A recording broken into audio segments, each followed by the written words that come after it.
Hello, everybody. Thank you for joining us today. We have had a full day of data privacy for the World Bank Group Data Privacy Day 2022. We started the morning with a roundtable with data protection commissioners. We heard a one-to-one discussion with a representative from the Future Privacy Forum. We talked about privacy, pandemics, and ethics. We had a discussion on the fallout from the SolarWinds data breach, and now we are fittingly turning to the future of privacy, exploring the next generation of data privacy programs and governance, featuring some of the brightest contemporary minds in the privacy space. My name is Tammy Dockin, Chief Data Privacy Officer for the World Bank. I will moderate this session and pose discussion questions to our panelists. And we will have discussion. We will field questions from the audience during the audience Q&A portion. So with us today, we have Kate Charlotte, Director for Data Governance, Centers for Excellence from Google. We have Bob Siegel, Founder and President of Privacy Ref.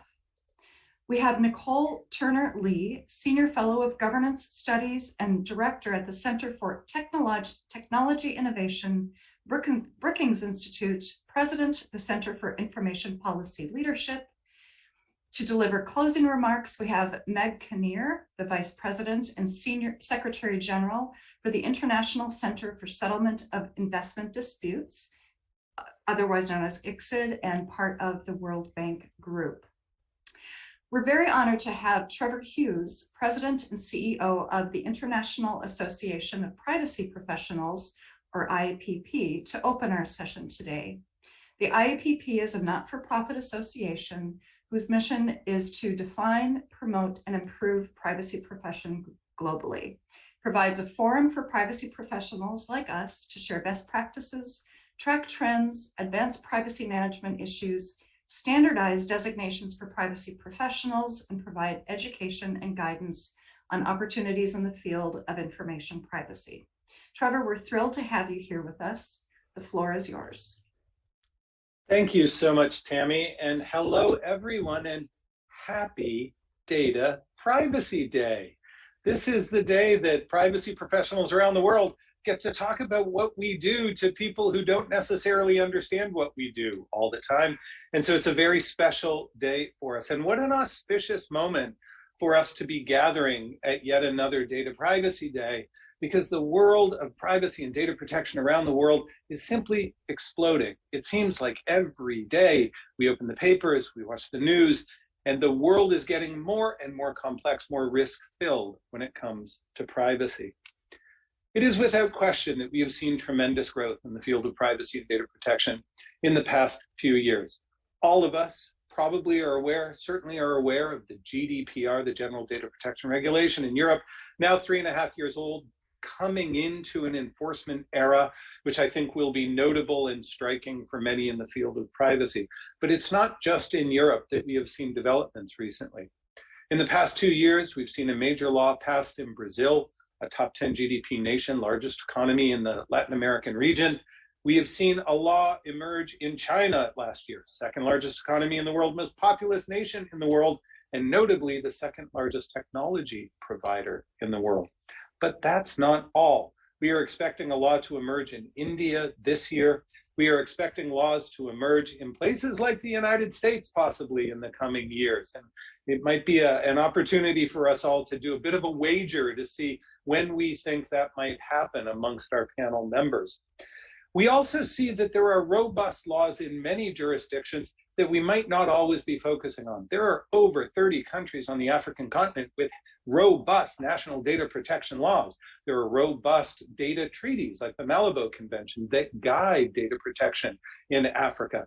Make no mistake, privacy and data protection are global phenomenons that are here now and will only be growing in the future, so much so that the research firm Gartner estimated that just 2 years ago, in January of 2020, immediately prior to the start of the pandemic, only 10% of the world's population was subject to a national privacy law, a comprehensive data protection law, 10% of the world's population.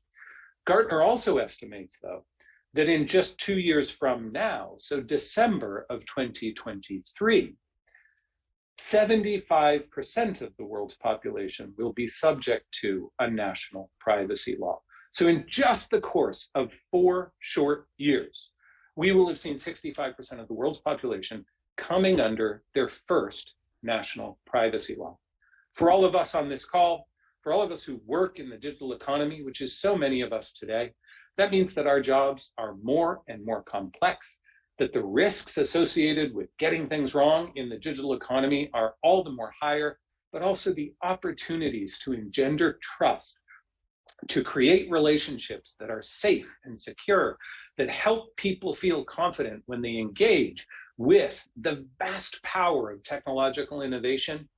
We have those massive opportunities in front of us. And so to all of you, the guardians of that trust in the digital economy, I wish you a happy Data Privacy Day. You are about to experience a tremendous panel filled with experts, and we hope you enjoy it all. Thank you. Thanks so much, Trevor. Wow, that's an amazing statistic. 10% to 75% will be covered by data protection regulation.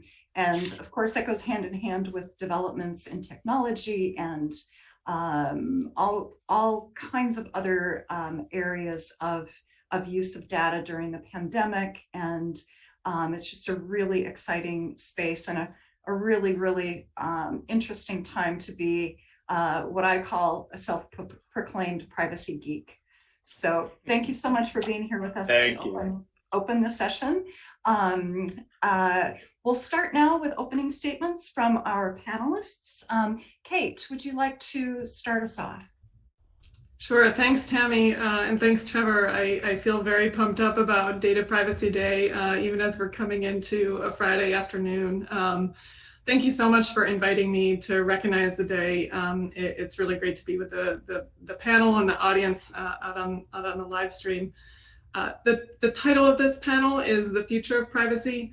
To me, that's a really exciting topic, in part because companies like mine play an important role innovating for the future of technology in general, but also innovating for the future of privacy. And it is clear, as we saw from Trevor's remarks, and correct, that expectations of companies are changing.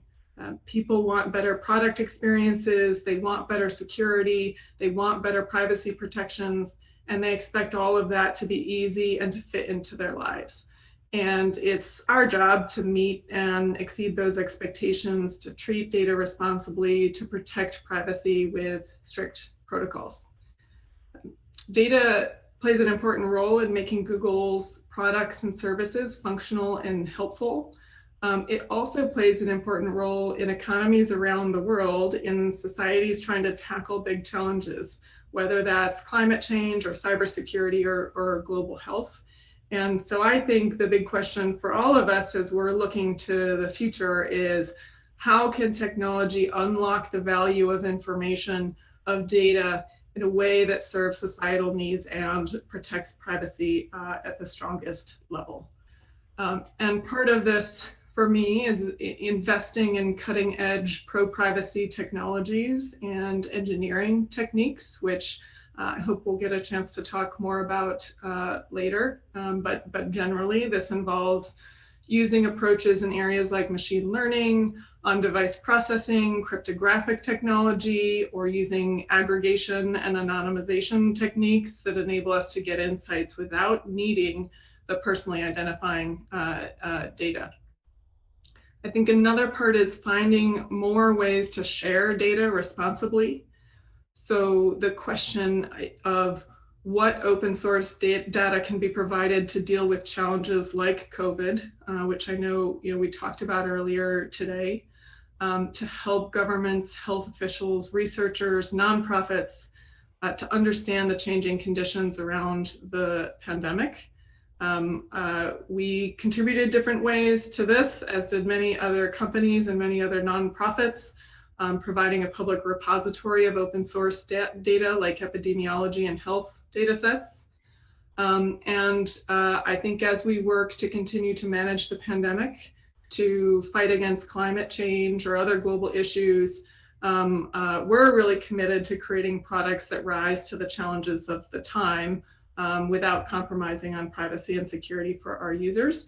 And that's something that takes dialogue, it takes collaboration to get it right. So that's why I'm really excited that Federal Data Privacy Day brings together all these constituencies that are needed to tackle that.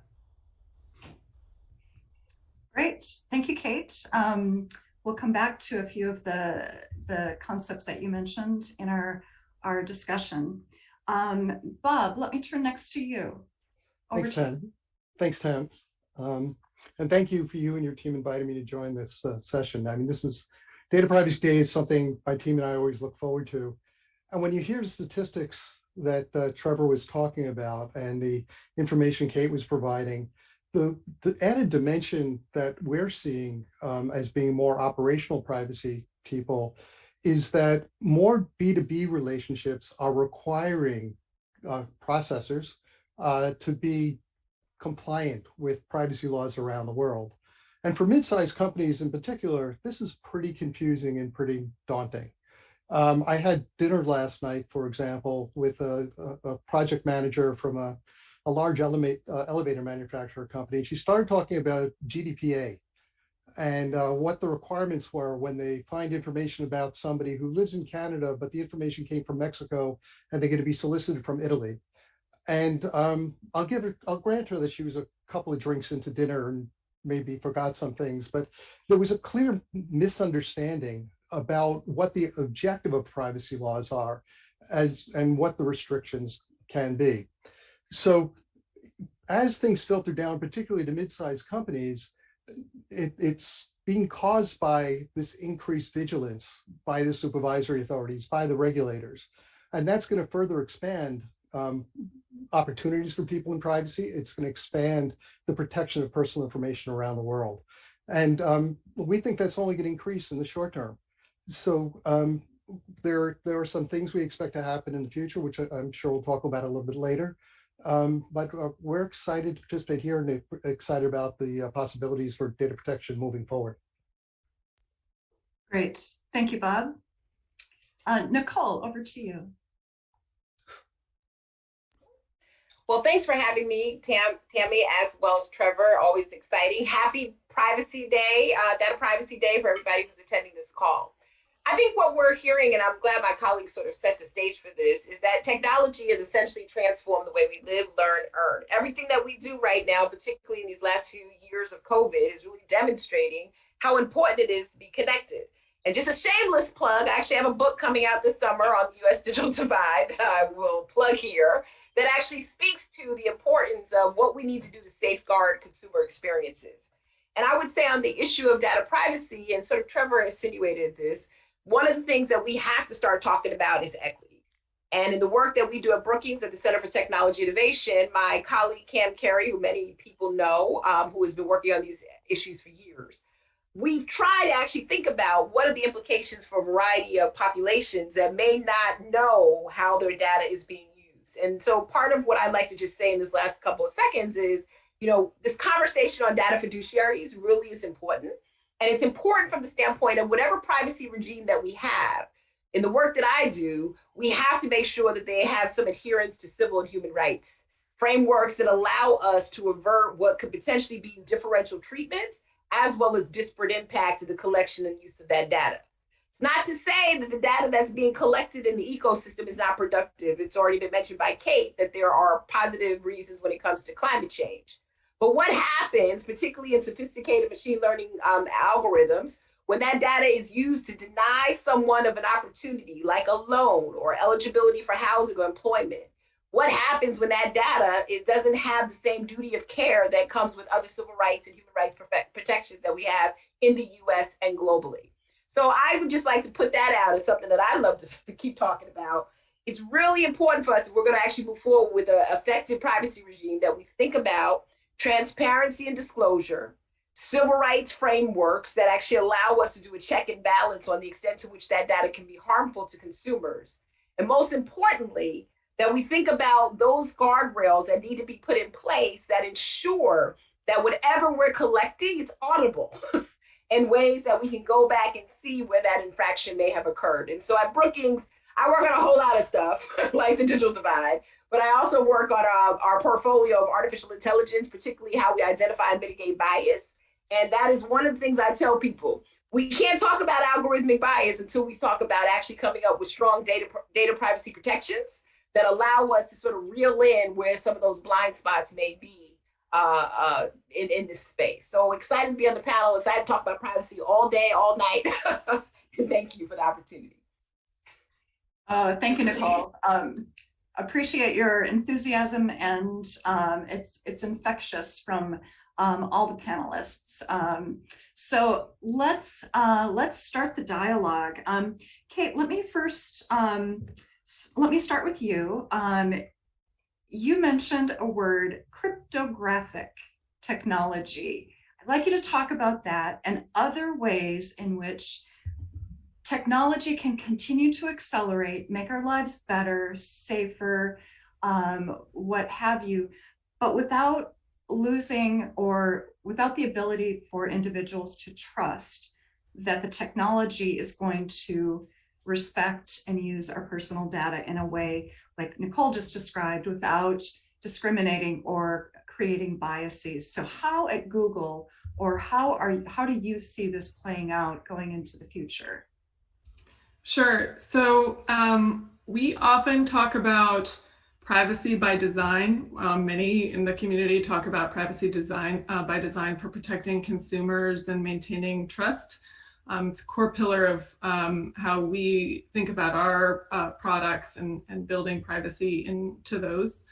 But more and more, we've also been talking about privacy by innovation. And whether you call this privacy preserving tech or privacy enhancing tech or privacy preserving machine learning, there's a lot of terms out there for how we incorporate this body of work, which includes cryptographic techniques like differential privacy. What we're really talking about is technologies that enable us to draw valuable insights from data while maintaining the highest standards on individual privacy.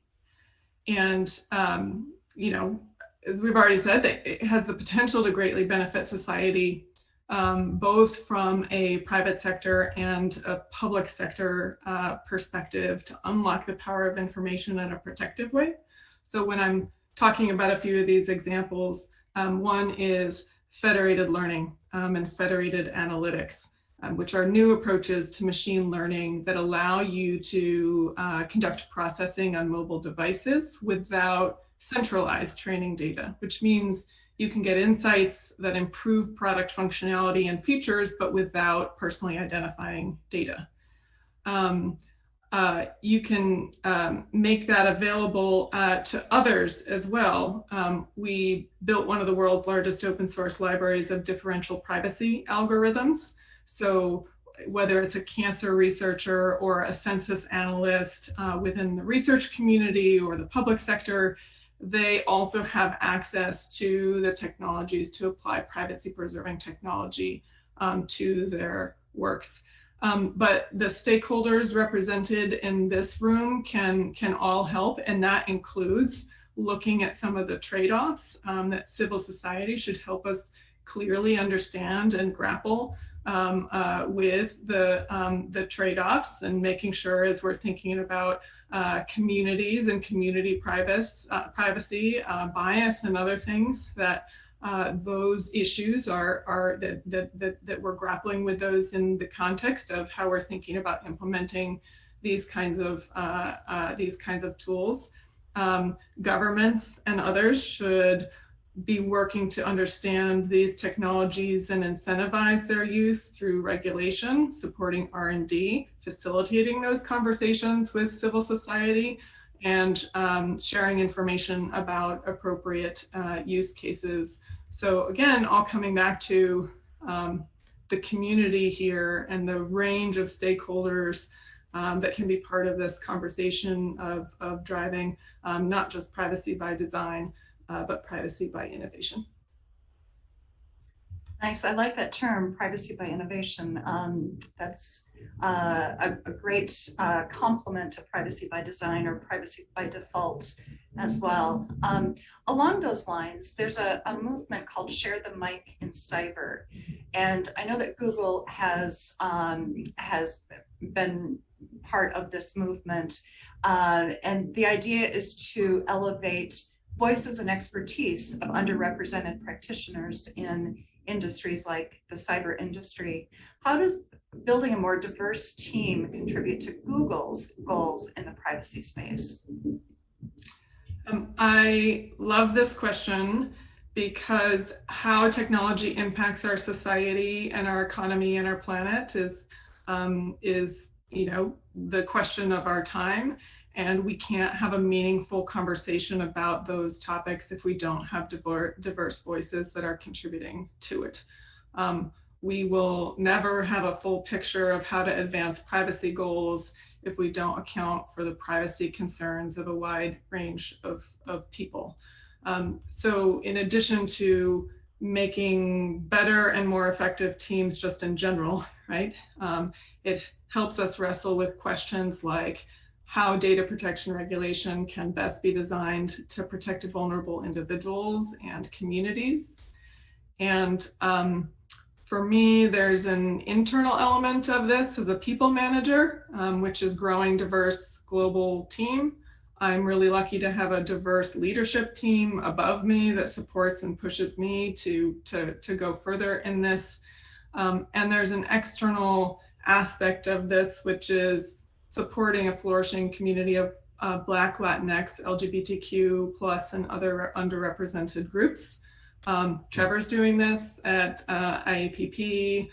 Share the Mic in Cyber is a great example of elevating Black voices in cybersecurity, women in security and privacy, too many to name really. And actually, don't get me wrong, we've got a long way to go. IAPP's survey showed a 14% pay gap between male and female privacy pros in the United States. So we've got to keep our eyes on this and heads down working on it, because that diversity will just make us better as privacy practitioners. Great, wonderful. So the future of privacy, to sum up from your remarks, privacy and innovation and diversity in the field. Very, very great goals to look forward to. Thank you, Kate. Bob, let's turn to you next. You founded Privacy Ref 10 years ago, 2012. Seems like just a lifetime ago, and with all the changes that we've seen, of course, in the world, as well as in our field of expertise, data privacy. Would you speak to some of the more challenging changes and areas that you've seen that have needed the most attention, and then what needs more attention from your perspective, as you say, on the operations side of privacy? Yeah, there's been obviously a tremendous amount of changes from a regulatory standpoint, and the different technologies that are available that either gather personal information or protect personal information. But I think the biggest challenge that we faced with our customers, not only in the midsize, but at the enterprise level as well, is just cultural change. It's great to have those different tools available. It's great to put processes in place, but if you don't have the endorsement of senior leadership, if you don't have the resources coming from operational departments, they're never going to get used. So going through a cultural change movement, if you will, within a company, particularly at the executive level, to see where privacy is important. And it's more than just protecting dollars and getting more revenue. It's actually gaining faith of your customers that information is going to be used properly and captured properly and protected properly is probably the biggest challenge we faced. As a subset within that, there's the question of security versus privacy. Most leaders that we talk to, again, even at the enterprise level, equate the two. that if I have a security program, why do I need a privacy program? And why do I need to start investing resources in the funding, the staffing, the training, the creation of policies and procedures, and then the compliance testing that has to go along with it? And it often takes 2 to 3 years to go through with a company to explain why all that's needed. And again, not only from a regulatory standpoint, but from improving their business. Interesting. So help them find the bottom line reason for doing this, whether it's altruistic or actually hits the bottom line. Yeah, and frankly, compliance is the last thing we try to work with. Kate made the point, that a lot of organizations rely on where legislation goes to force people to be compliant. But we try to stay away from that. We try to stay away from making that the reason that they have to do it. We want to explain to them why they want to do it, so they want to continue to invest and improve things. Interesting, interesting. So not from the compliance perspective, but from the privacy perspective, privacy geek perspective, what should we be paying more attention to when it comes to privacy, in your opinion? I'm probably the most public privacy person there is. Anybody who's attended my classes know I tell stories about myself and my family, which I do pay dearly for. I think we do need to spend more time focusing on privacy by design and privacy by default. They're not really heavy burdens to get into a development process for new applications or new processes, but the payback is just wonderful. The other thing that I'm hopeful about is just the organic evolution and experience having to do with privacy. What I try to equate this with is that telephone networks have been around for about 150 years now. And when somebody gets on the telephone, and even today on a mobile device, they may get up from their seats and go stand in front of someone and yell loudly about what their medical condition is or what's going on in their business. The internet's just been around for about 30, 35 years. And the development of how data gets captured, personal information gets used and destroyed is evolving at a tremendous rate. And we just haven't had the chance to establish the social norms of what's expected to be done with that data. Now, keep in mind, when telephone networks were evolving, we were all kind of isolated, right? A German network is different than a US network, than a Brazilian network, than an Australian network. Here, we have one network that we're trying to come up with a single set of norms for people to use. And that's my hope. That's where I think the things need to be taken into consideration for as we move ahead with privacy innovation and privacy requirements. Very interesting. And you've hit on a common theme that we've heard throughout the day, which is more collaboration internationally. And from this perspective, more awareness of and setting social norms for privacy and privacy concepts. So very interesting. Thank you very much, Bob. Thank you. Okay, Nicole. You've written extensively over on the digital divide that we see. A large part of that concerns the urban-rural split and the knockoff effects of being left behind in a time of technological advancement. We've seen that so much with the pandemic and the kids trying to do schoolwork from home with no internet and working out of the Taco Bell parking lot. It's just been spotlighted in these times that we're living in. In this context, can you speak about the direct harms associated with being left behind, and when holders of personal data aren't incentivized to protect the privacy of disadvantaged groups, what happens after that? Ooh, that's a big question, but I will try to answer it.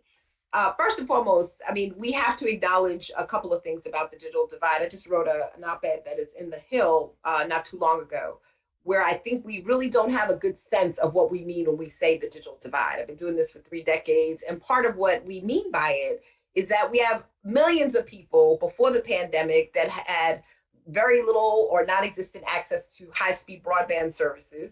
They maybe didn't have an internet-enabled device. And more importantly, they didn't have the literacy skills or the intuitiveness to be able to navigate safely in this online world. I've added additionally to this definition that most people commonly refer to as the availability, affordability, and accessibility of broadband or digital literacy of broadband.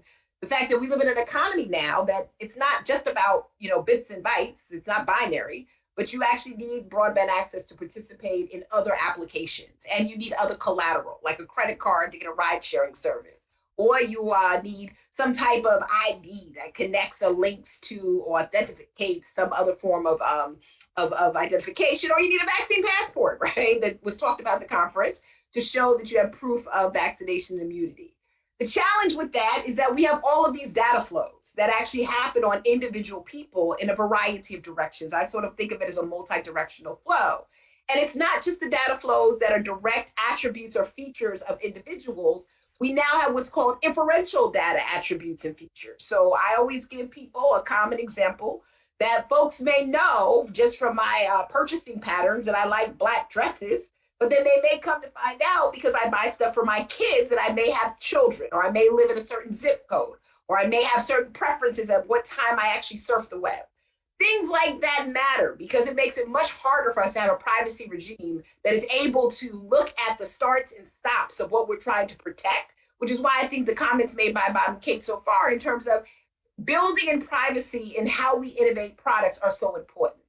I used to say years ago when I was at the Joint Center for Political and Economic Studies before I got to Brookings, Joint Center is the only Black think tank in the DC area. I used to say the biggest asset that most low-income or marginal communities have is their Social Security number. And if you all remember years ago, that asset was actually something that could foreclose on a variety of opportunities if you were Black, poor, older, and did not realize how to mitigate the consequences when your identity was stolen. Historically, we saw a lot of people lose their homes simply because they did not have ways to actually mitigate those strategies. I would say today, the depth of the threat is even larger. Not only are you worried about whether or not somebody is stealing your identity, when I was doing my book research, there were a variety of places where I met a lot of seniors who said that they don't get on the quote unquote Facebook or other social media platforms because they're afraid that their identity is going to be stolen. But you now have this complication of what people know about you directly and what they think they know about you, given your other behaviors. And that's where the challenge comes in. When we have both an individual application of data privacy that is actually violated and a collective application. I don't want to be too academic, but I want to just go here for just a second. Facial recognition technologies may not recognize me as a Black woman based on my attributes. And individually, it may stop me from doing certain things. Opening my phone, being able to be identified at the airport.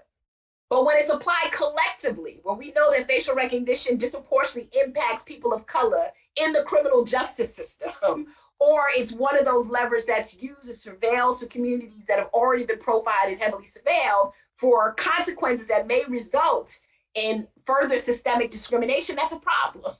It's a problem, my individual market surveillance, but it's a worse problem when it happens to groups of people where there's disparate impact.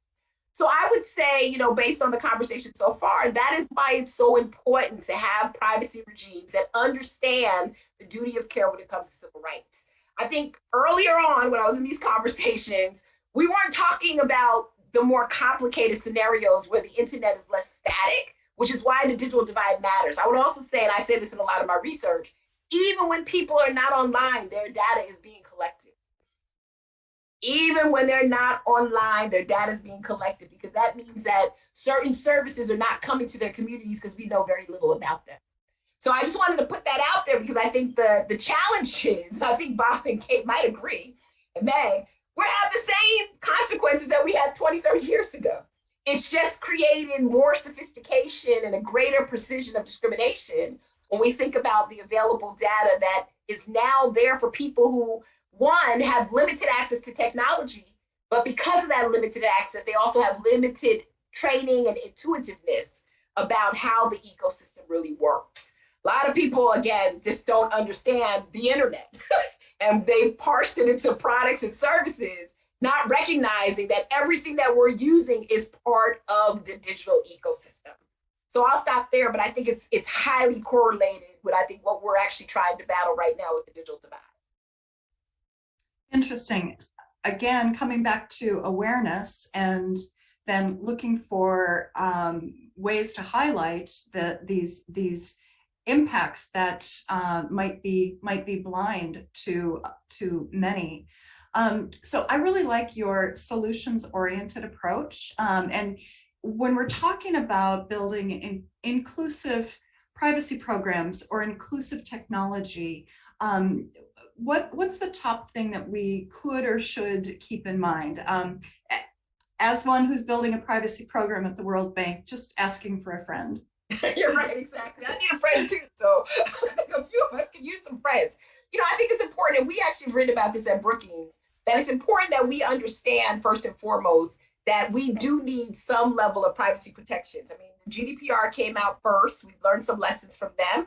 We now have actually seen the EU go to higher risk algorithms, more lessons that we can glean. I just finished a chapter in a book about this. We have to take these lessons and sort of codify them for the US, because it is kind of shameful that we don't have a federal privacy regime. With that being the case, I think it goes back to what Kate said. The only way we're going to recognize that these fallibilities exist is if we have people who have the lived experiences of the subjects in which we're actually rolling out these projects. You don't have people who come from the diverse communities that are affected by these generally purpose technologies. They're not going to understand that sliver of imperfection can have a huge impact and implication for that person that's using the product. To me, that's important. It goes back to facial recognition.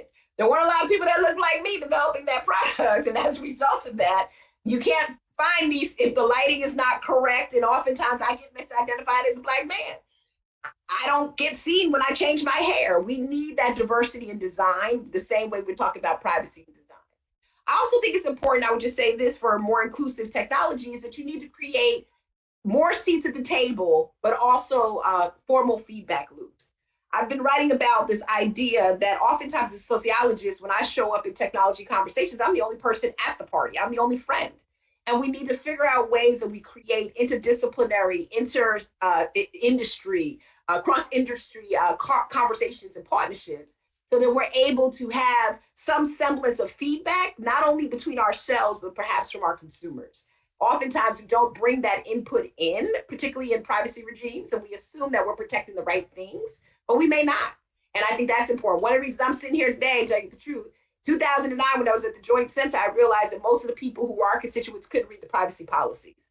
Not necessarily because they couldn't read, but because they were written at a literacy level and that required a JD. No one would have thought of that unless you have that type of representation around the table. And I would say the last thing is, we do need companies to have better stewardship when it comes to disclosing their privacy policies.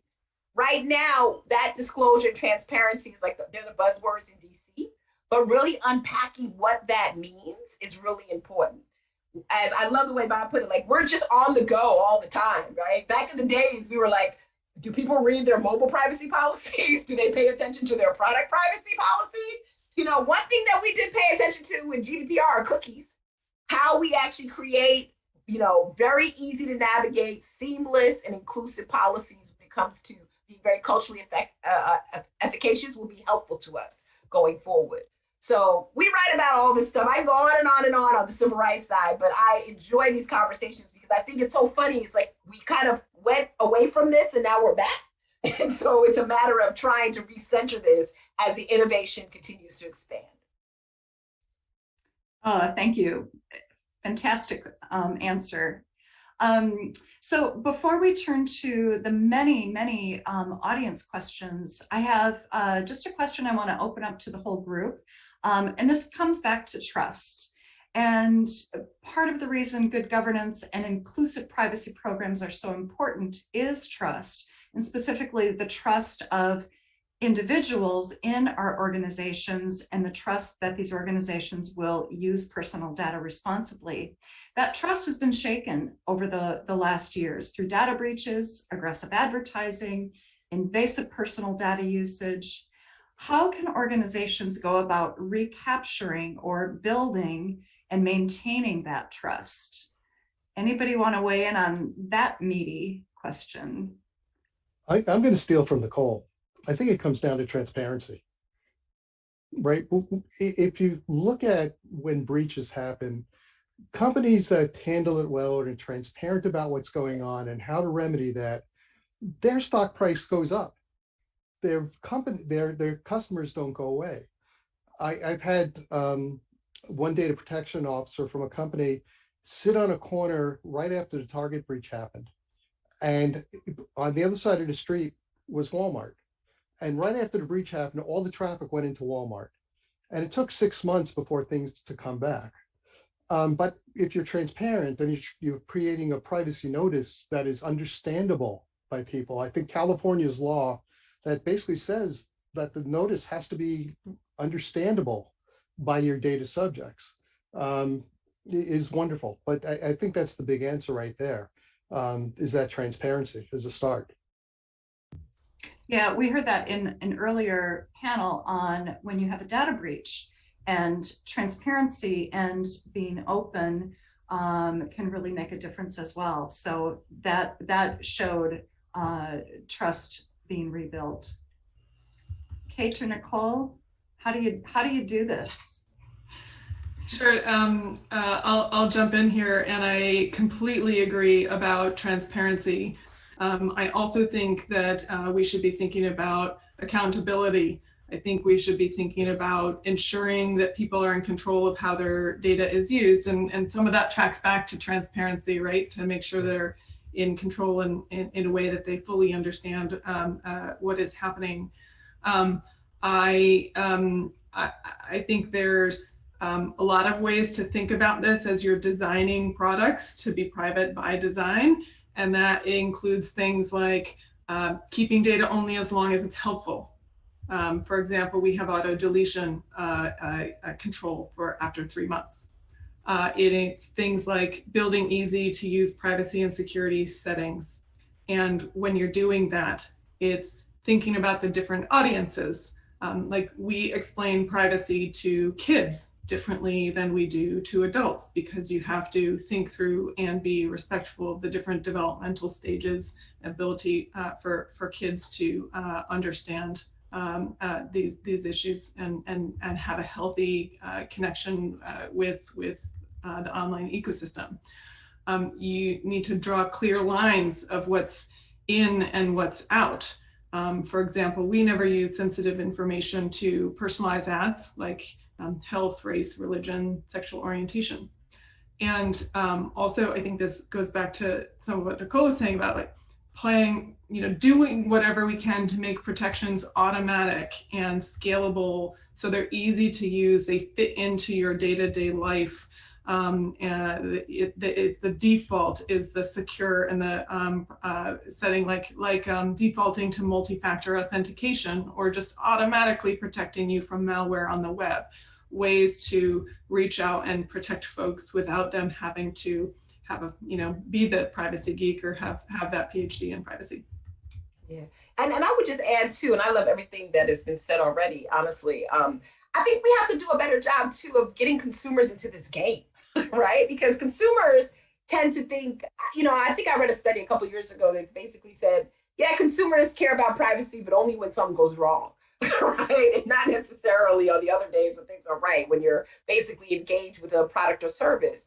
I think it's incumbent upon companies to sort of have these privacy protection programs that are proactive, that allow people to sort of understand that I protect you up until this point, because that's one of the things I remember when I was in advocacy, we used to talk about the internet doesn't turn on and off, so people don't understand who's responsible for what. And those conversations still resonate today. So the extent to which we could actually have more conversations around privacy from a media literacy perspective or an information literacy perspective, I think that would also help us to quell some of these other challenges that we have with misinformation and disinformation too. Because the unfortunate thing is the wild, wild west of where we are right now in technology innovation, as Kate put it great. I always tell people it's a two-sided coin. We love it and then we don't like it, right? When it actually goes bad. The key thing is to create the type of structure where companies are putting their best foot forward, but consumers are also doing the same thing. And where that breaks down, you figure out where do you need policymakers to come in to do some extra prescriptions to ensure that in the case of highly regulated industries, that there's probably more privacy by design in other applications. So I find myself in these conversations, and we sort of assume that consumers are all good with everything that we're talking about. And really, some of this starts with them, not necessarily knowing the ecosystem. Tammy, can I also just add also that it's not just companies. There's a role that governments have to play here as well. There's a lot of different angles to this, but one that's very prominent right now is, in the context of EU-US data transfers, is concerns about government access to consumers' data and government surveillance. We pushed for a long time for transparency on government requests, advocating for reforms to government surveillance.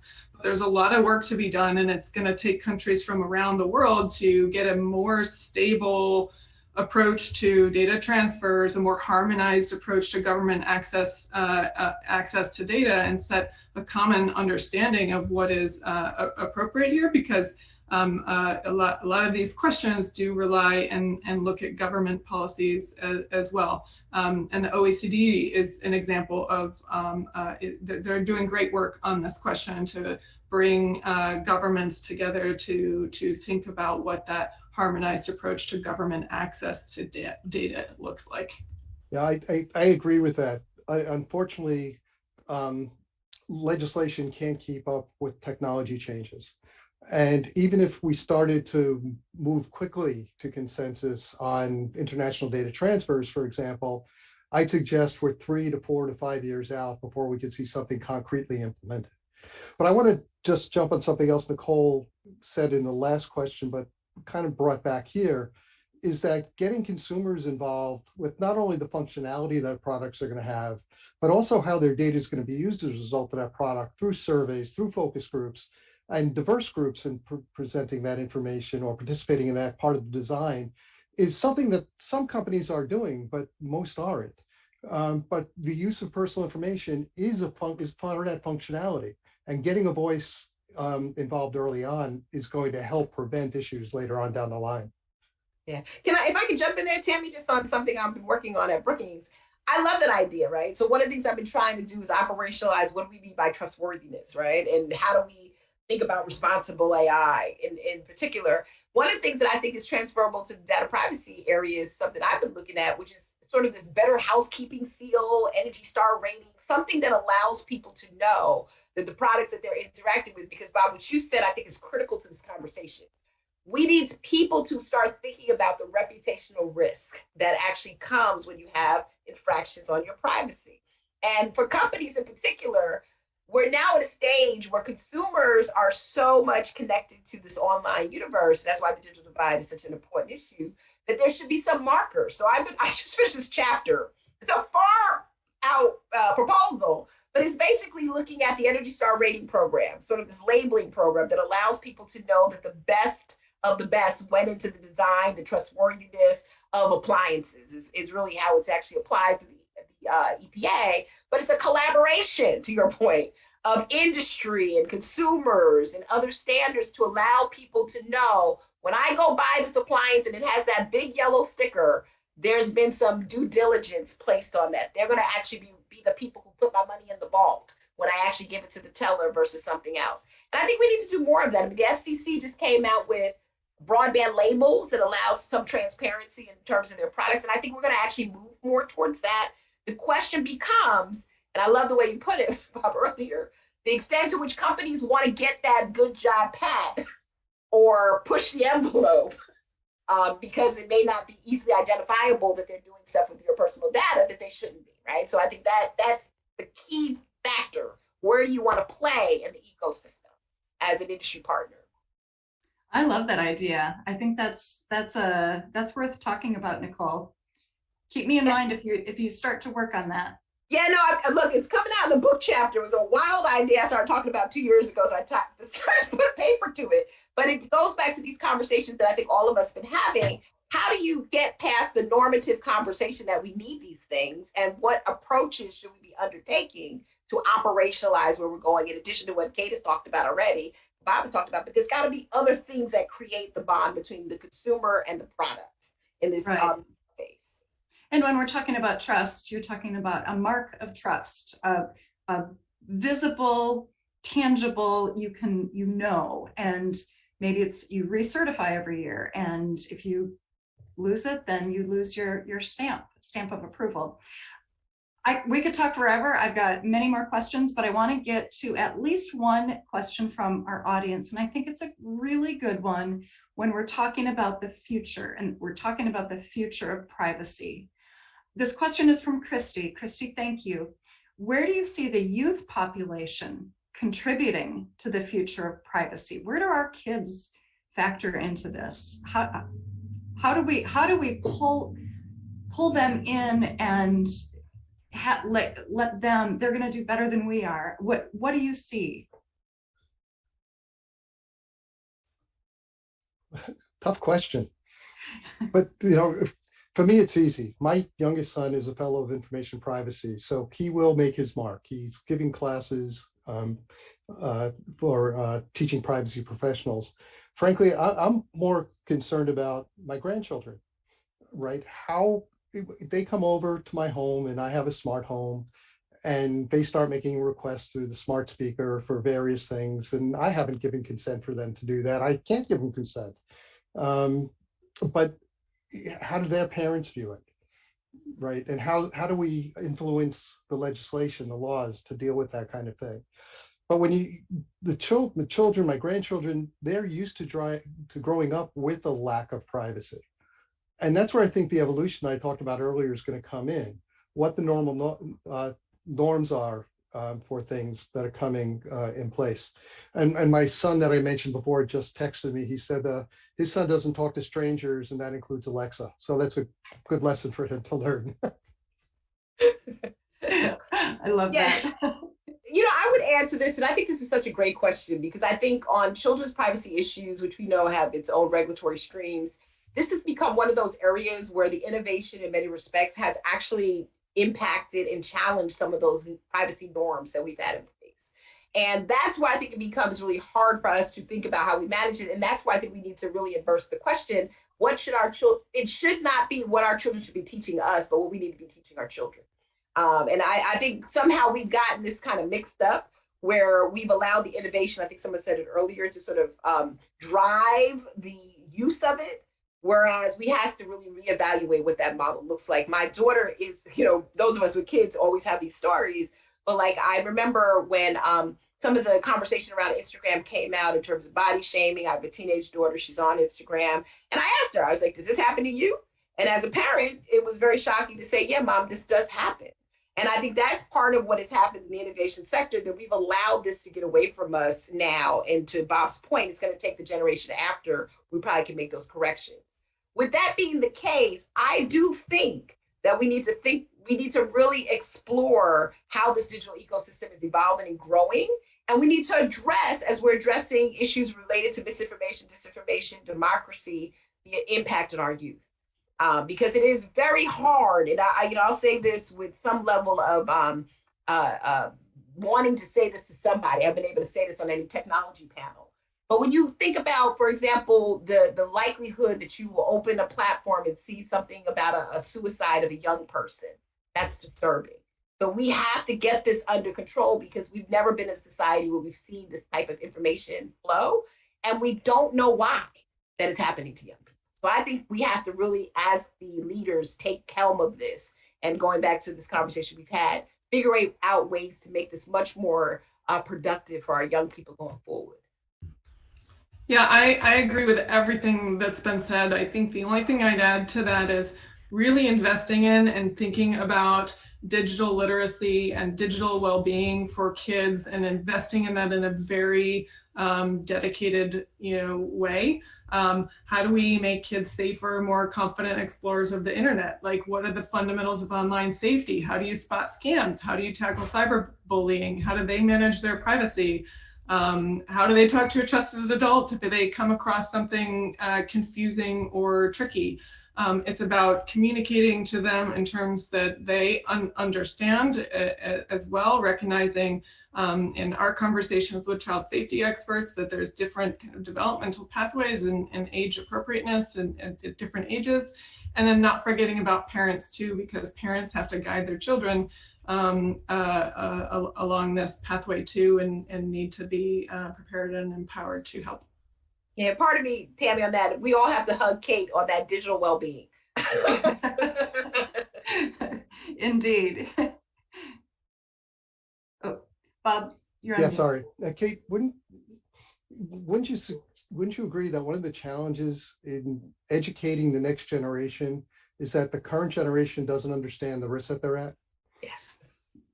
That's a good point. Yeah. That's a really good point.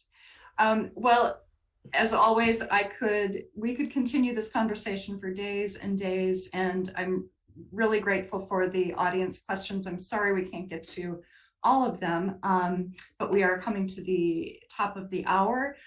So I'd like to invite Meg Kinnear to step in and share some closing remarks. Meg, thank you for being here. Well, thank you. This has been an absolutely fabulous panel. So I want to thank Tammy and the World Bank Group for organizing not just this panel, but the others for our celebration of data privacy, but also the speakers on this panel that we've just heard about the future of privacy.